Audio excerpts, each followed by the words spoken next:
when we talked about the second treatise on civil government, we went through that timeline, the English history timeline. And the reason why we went through that timeline was because we wanted to get a feel for why Locke was writing what he wrote when he wrote it. Does anybody remember what was the great issue of the time when Locke wrote that second treatise on civil government? Remember I said there were two major controversies in England during this period of time that we're talking about, with starting with Henry VIII and ending with William and Mary. Was it the religions between the Protestants and the Catholics? Right, so that's one issue. And what was the other issue? Divine right? Well, so the divine right was the issue. Did Locke think that divine right was the way to go? Where did Locke think that sovereignty came from? From the people rather than from God. Now, when we get close to the end, we see James II on the throne, and he's very unpopular, and there's a rebellion against him led by his daughter and her husband named William of Orange. And what was the name of that event? Do you guys remember? Okay, here's the chart.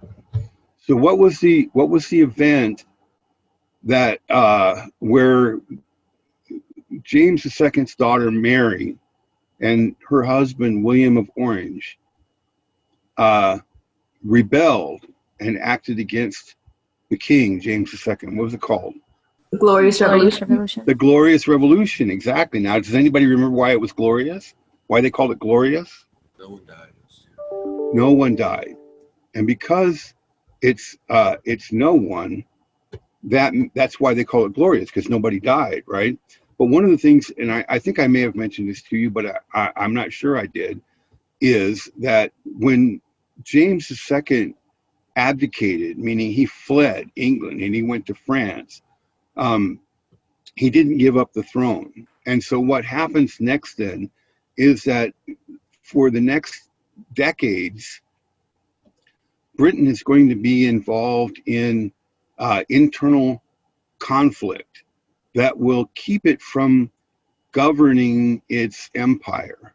Okay, so this era is going to be called the Era of Benign Neglect. And the reason why it's called benign neglect is because England, in theory, continues to rule over the empire, which means that England is responsible for the defense of the empire, which includes the American colonies. It also includes India and Caribbean islands and other places, right? But it includes the American colonies. So the American colonies are theoretically still under the protection of the British Empire, of Parliament, essentially, and the king. But the British are so the British are so preoccupied with political turmoil at home that they really don't rule the colonies. And so what that means is that all of the colonies will essentially develop a tradition of ruling themselves.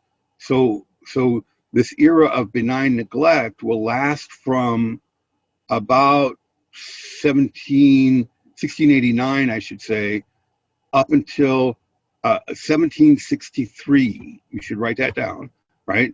And the reason why 1763 is because in 1763, there's going to be a conflict between Britain and France that will boil over into the American colonies, all right?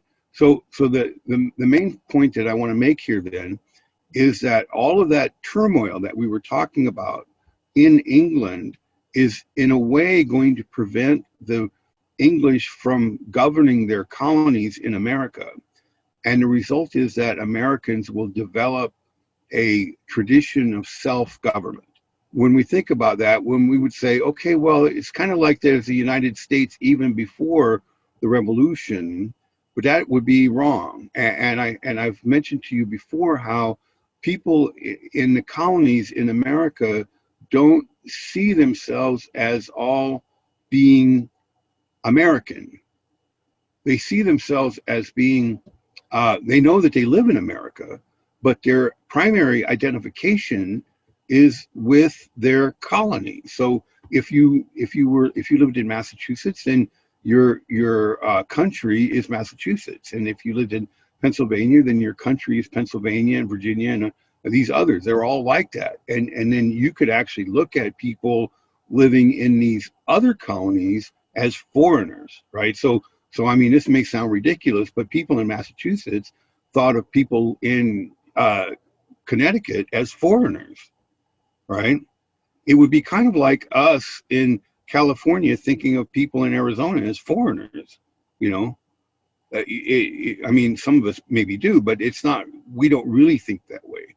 We know that the people in Arizona are American, just like us, right?